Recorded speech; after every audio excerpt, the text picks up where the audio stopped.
Assalamualaikum warahmatullahi wabarakatuh. Salam sejahtera bagi kita semua. Perkenalkan, kami dari kelompok 4, kelas AKT 5B, dengan saya Fani Fitria sebagai ketua tim dan dua anggota lainnya yaitu Naila Ramadanti dan juga Ratu Intan.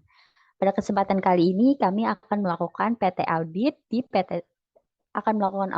PT Sampel Corporation, di mana setelah dilakukan penilaian risiko, ada dua akun yang memiliki risiko tinggi, yaitu ada inventory dan juga account receivable.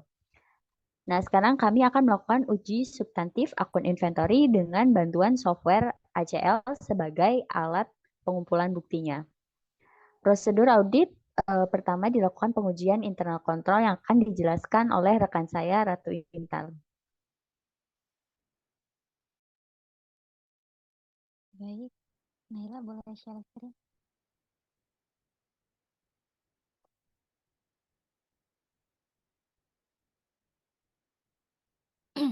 Prosedur yang pertama itu ada prosedur internal kontrol.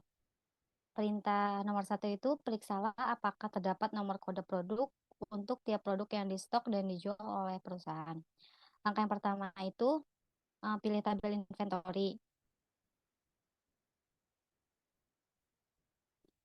Lalu pilih menu analyze, count record. Kenapa pilih fungsi count record? Karena fungsi ini itu digunakan untuk menghitung jumlah record dari file data yang sedang diolah dengan adanya persyaratan tertentu. Selanjutnya klik if-nya, masukin rumusnya, yaitu product number sama dengan kutip 2 kutip 20 karena general bersifat general. Karena ingin mencari apakah terdapat produk yang tidak ada nomor kode produknya. Terus hasilnya itu no record, berarti seluruh produk itu udah memiliki nomor record pada produknya sendiri. Selanjutnya itu perintah yang kedua itu periksalah apakah terdapat duplikasi pada penomoran kode tersebut. Yang pertama langkah untuk mencarinya itu menggunakan menu analyze, pilih look for duplicate, analyze. Klik duplicate on-nya itu pilih produk number, terus klik OK. Produk number, outputnya screen aja. Ya, oke. Hasilnya itu ada 0 duplikasi yang terdeteksi. Berarti berdasarkan hasil pemeriksaan, tidak ada duplikasi pada penomoran kode produk. Hal ini membuktikan kalau primary key-nya itu sudah bekerja dengan baik. Perintah yang ketiga itu periksalah konsistensi pada pemberian nomor kode produk tersebut. Langkah untuk mencarinya itu menggunakan menu analyze, terus klik look for gaps.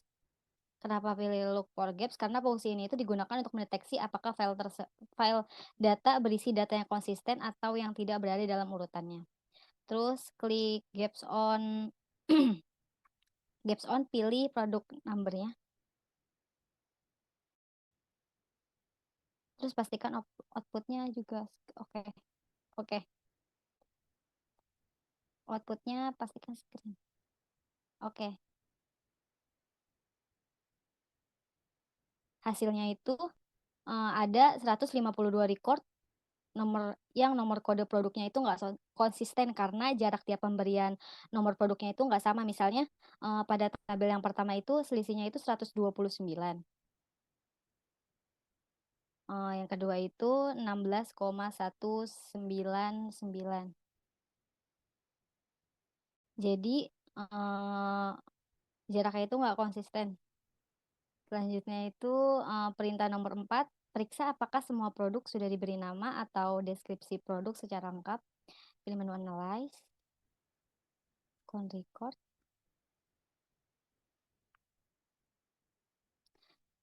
Masukkan rumusnya di if produk description sama dengan kosong. Sama dengan kutip 2. Kutip 2 ya. Oke. Hasilnya itu 0 record, berarti seluruh produk itu udah memiliki deskripsi produknya. Perintah yang kelima itu periksalah apakah semua produk udah terdapat harga jual dan harga belinya. Cara nyarinya itu pilih menu analyze, count record, terus masukin rumusnya. Unit cost sama dengan 0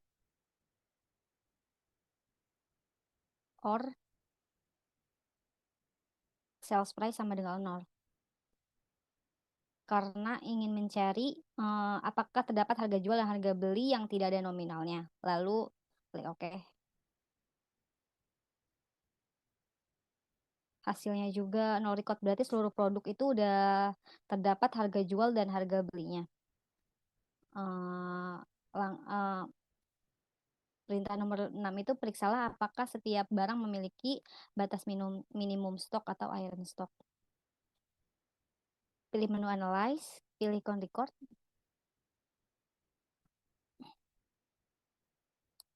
Masukin rumusnya itu minimum quantity di atas naik. Ya, sama dengan 0 karena ingin mencari apakah terdapat barang-barang yang tidak memiliki batas minimum stok. Terus oke. Hasil. Nah, hasilnya itu ada 3 record barang yang tidak memiliki batas minimum. Barangnya itu ada speeding fork, 4 PC kanister, sama radial arm saw. Hal tersebut dikarenakan barangnya itu diketahui udah nggak laku di pasaran. Selanjutnya akan dilanjutkan oleh Fani. Selanjutnya ini kita mau periksa apakah ada produk yang sudah dipesan kembali dalam jumlah banyak, tapi stoknya itu masih ada di atas iron stock. Kita bisa, jadi ini kita cari tahu, kita bisa gunain tabel inventory, kemudian kita pakai fungsi analyze, pakai count record, kemudian fungsi if-nya, syaratnya ini kan quantity on hand lebih dari reorder point, quantity on hand lebih dari reorder point, atau ya. Kemudian and quantity on ordernya lebih dari 0.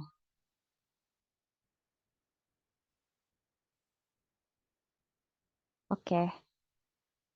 Oke. Nah, di sini ada 26 record match. Kita lihat.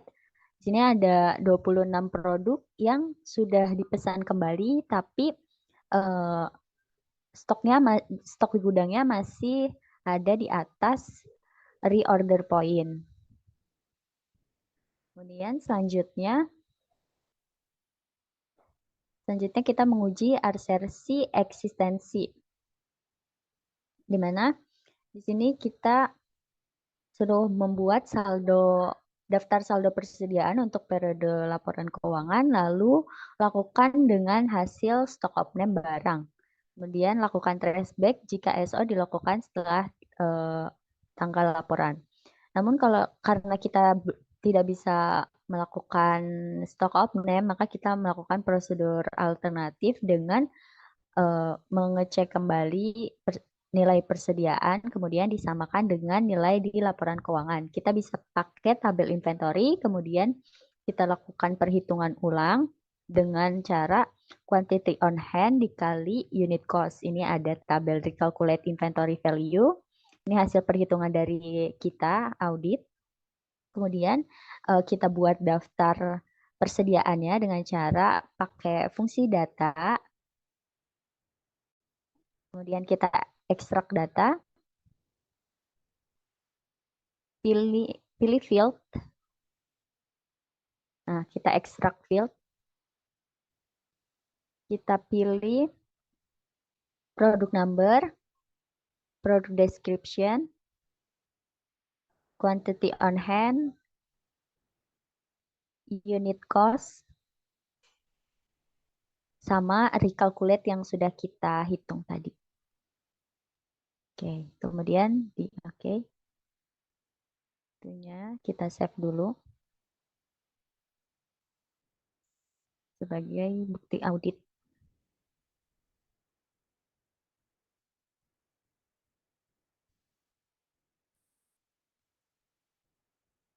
Bukti audit. Oke, save. Nah, oke, yes.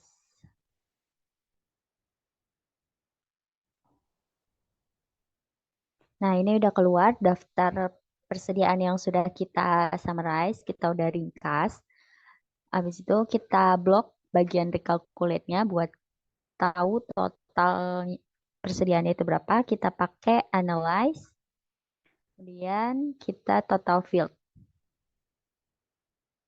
Nah, ini ada total inventory-nya yaitu 680.479,94. Kemudian kita cek di laporan keuangan, itu inventory-nya sudah sama, yaitu 680.480 di financial statement ini dibulatkan.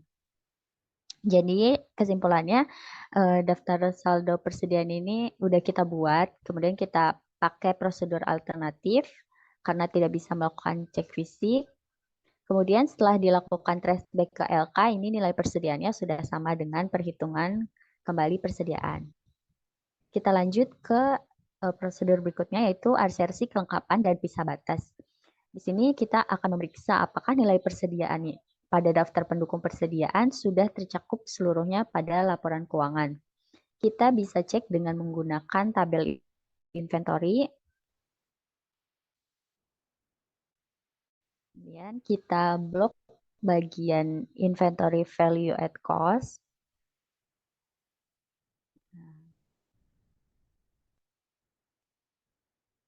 Oke, kemudian kita gunakan analyze total field. Nah, sama kayak tadi, di sini kita juga nyari nilai persediaannya sudah sama atau belum dengan laporan keuangan. Di sini 680.000 sekian dan tadi di laporan keuangan juga nilainya sama 680.480. Selanjutnya kita ke poin berikutnya, periksalah apakah ada pembelian barang yang dilakukan di akhir tahun namun dilaporkan sebagai mutasi dan stok tahun tersebut. Jadi ini kita cari tahu apakah ada nggak sih pembelian barang yang dilakuin tahun berikutnya tapi dilaporkan di tahun yang sekarang. Kita bisa buka tabel AP Trans karena ini merupakan pembelian. Oke, kita pakai fungsi summarize di analyze. Kita summarize on-nya invoice number dan invoice date. Oke. Subtotal field-nya kita pakai invoice amount. Dan if-nya kita ganti invoice date-nya lebih dari date 31 Desember tahun 2000.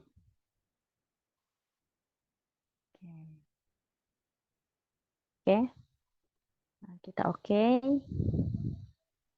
Outputnya kita to screen aja.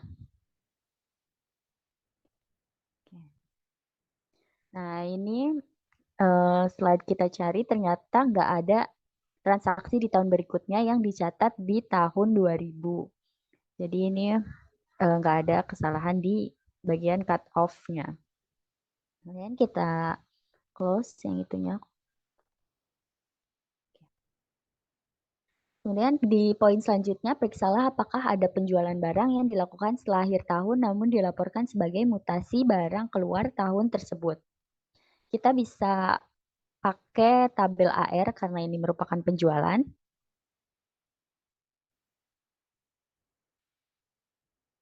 Kita lakuin sama seperti tadi, kita analyze, kita pilih summarize. Summarize on-nya kita pakai invoice date. Oke. Terus subtotal fee-nya amount, if-nya invoice date lebih dari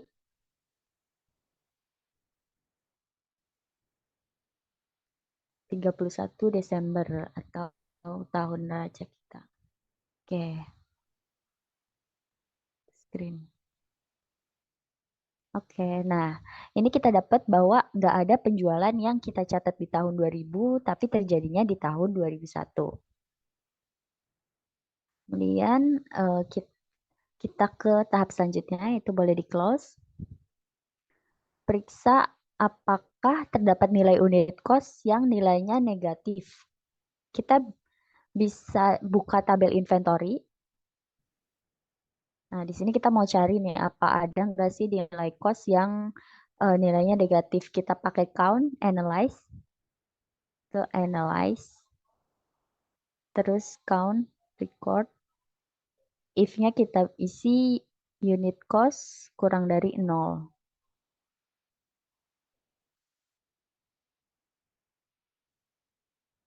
Oke. Nah, ini ada 3 produk yang nilai cost-nya negatif. Kemungkinan disebabkan dari barang yang usang. Ini ada latex semi, garden tool, dan kitchen tool set.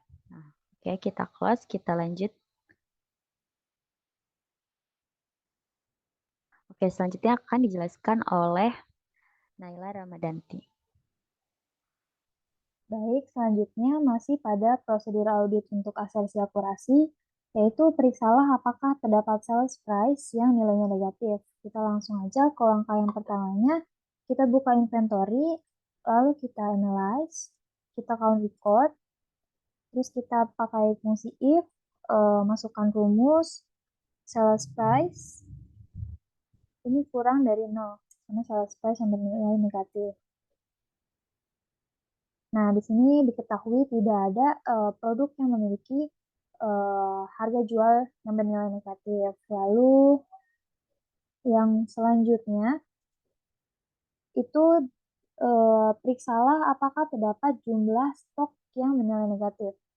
Di sini kita buka tabel inventory, masih di tabel inventory, lalu gunakan fungsi count records, terus masukkan rumusnya quantity on hand kurang dari 0. Karena untuk mengetahui ada nggak sih jumlah stok yang negatif. Nah, di sini ternyata ada 2 produk yang memiliki stok negatif, yaitu ada Tap and Die set, itu dia quantity on hand-nya minus 12. Terus ada Pursue Fat Barrow itu dia quantity on hand-nya minus 8. Nah, hal ini kemungkinan terjadi karena adanya kelebihan pengeluaran barang. Jadi, barang yang dikeluarkan itu nggak sesuai dengan barang yang tersedia, jadi menimbulkan jumlah stok itu bernilai negatif.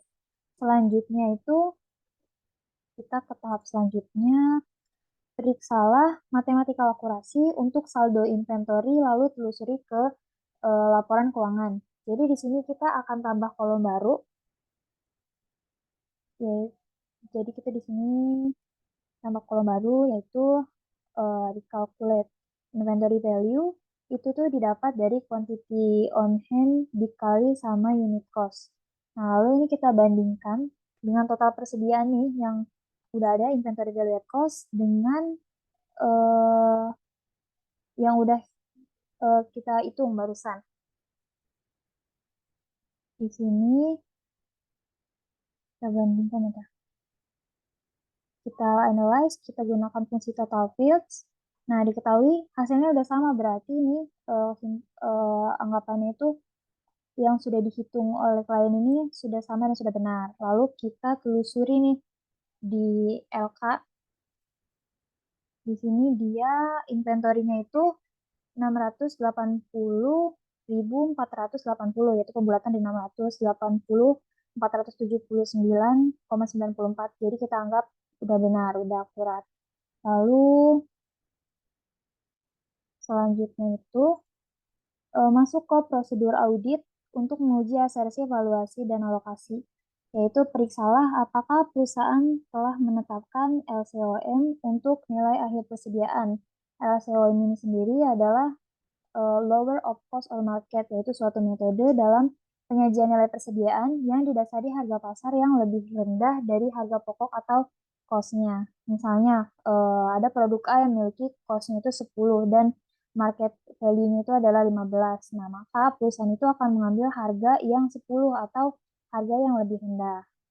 Nah, untuk memeriksa apakah perusahaan ini menetapkan LCOM, kita pertama lihat nih saldo inventory. Lagi-lagi kita lihat inventory itu adalah 680.480. Terus kita cek nih di daftar pendukung persediaan, berapa sih saldo inventory-nya? Kita gunakan field inventory value at cost.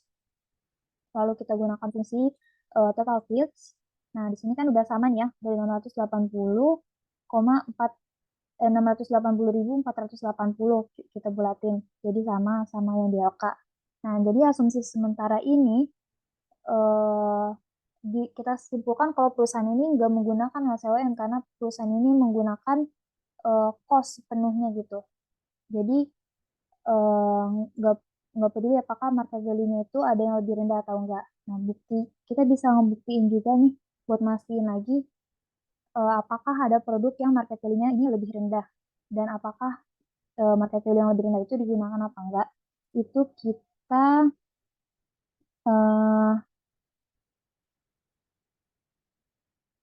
kita gunakan fungsi analyze.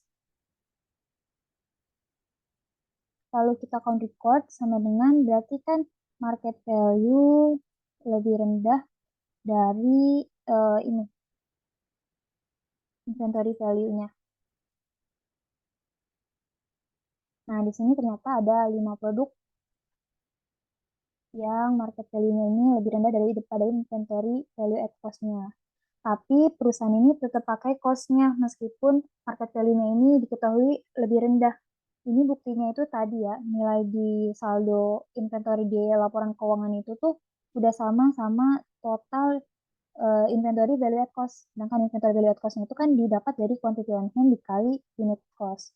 Selanjutnya, kita periksalah apakah terdapat persediaan yang slow moving atau obsolescence sehingga perlu dilakukan penyesuaian. Nah, di sini kita akan gunakan fungsi age. Nah, kita age on-nya cost date, lalu cut off date-nya kita pakai 31 Desember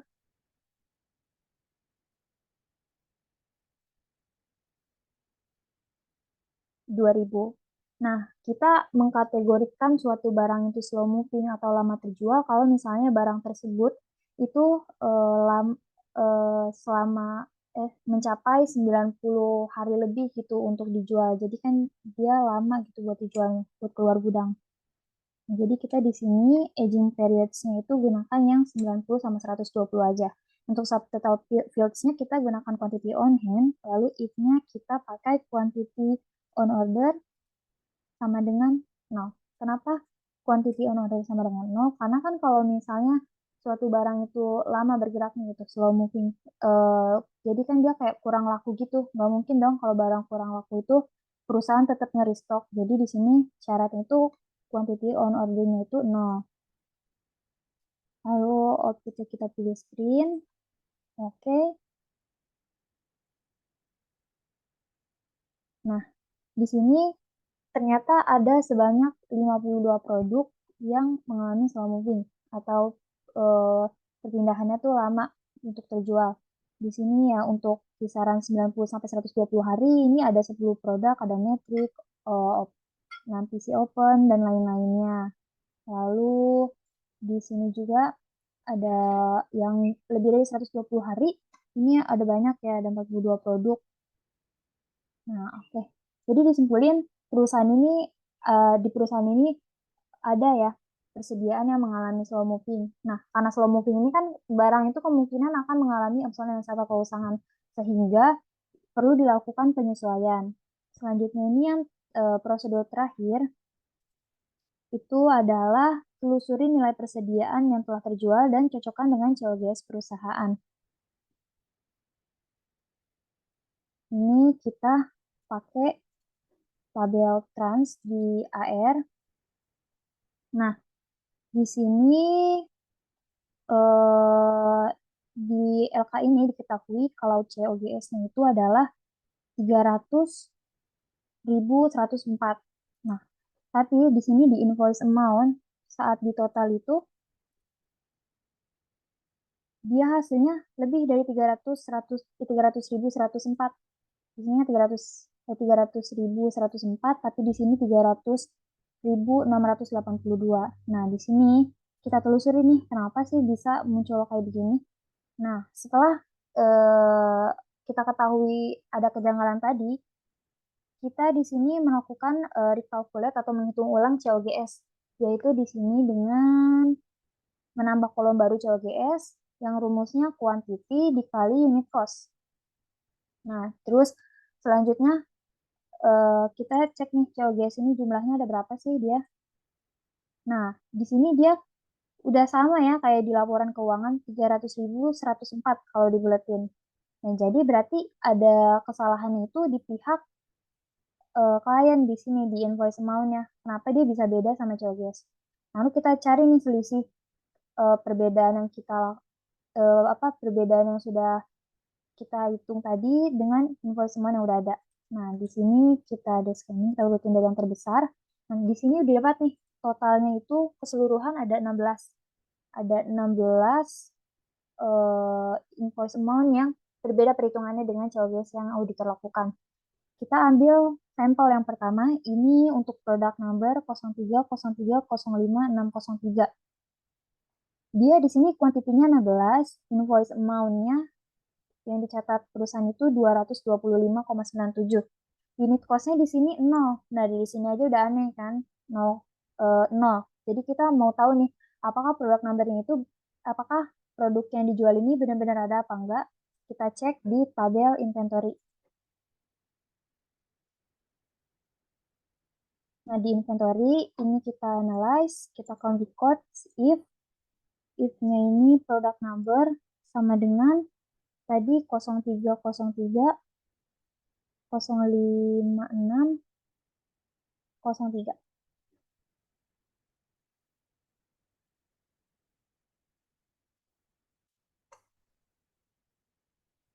Nah, di sini ternyata produk dengan nomor 03030563 ini nggak ditemuin. Jadi itu kemungkinan ada salah catat di pihak klien.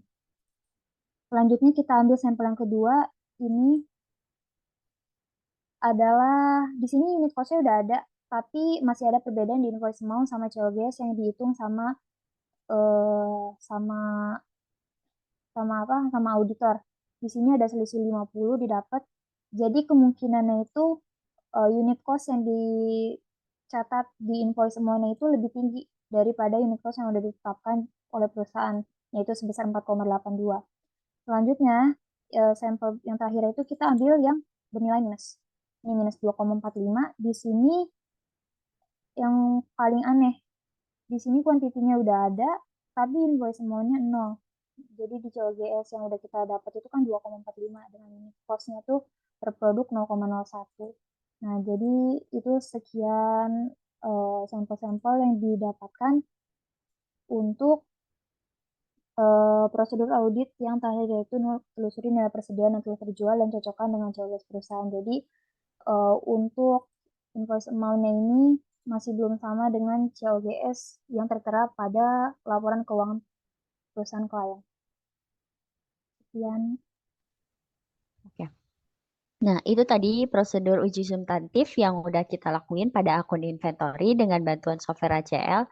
Secara umum dapat kita simpulkan bahwa PT Sampel Corporation ini laporan keuangannya teridentifikasi risiko salah saji yang material dikarenakan pengendalian internal yang lemah dan kemungkinan adanya error ataupun terjadinya fraud. Nah, sekian yang dapat kami sampaikan. Semoga bermanfaat. Terima kasih. Wassalamualaikum warahmatullahi wabarakatuh.